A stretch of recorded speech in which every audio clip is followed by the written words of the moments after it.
மலைவளம் காணச் சென்ற சேர மன்னன் செங்குட்டுவனின் தம்பி இளங்கோவடிகளிடம் குன்றக்குறவர்கள் கோவலனோடு கண்ணகி வானுலகம் சென்ற செய்தியைக் கூறினர்.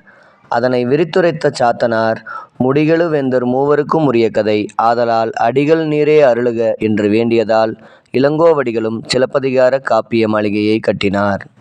கோவலன் கண்ணகியை மணக்கிறான். ஆடலழகி மாதவியை அடைகிறான்.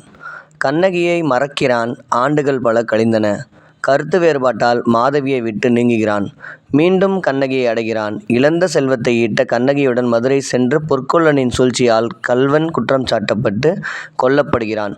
கண்ணகி வீரப்பெண்ணாகி வழக்குரைத்து வென்று சேரநாடு சென்று கணவன் கோவலனுடன் விண்ணுலகம் புகுகிறாள்.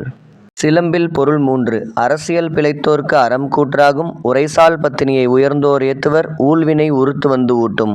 தலைமை கதாபாத்திரங்கள் 3. கோவலன், கண்ணகி, மாதவி. சுவை 3. இன்பச்சுவை, துன்பச்சுவை, வீரச்சுவை. சிலம்பு குறிக்கும் வேந்தர் 3.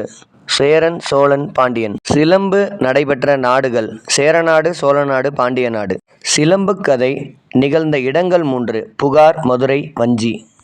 சிலம்பின் பெரும் பிரிவுகள் 3. புகார் காண்டம், மதுரை காண்டம், வஞ்சி காண்டம்.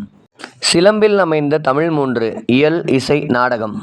இவ்வாறுதான் சிலப்பதிகாரம் மும்மை காப்பியமாக திகழ்கிறது.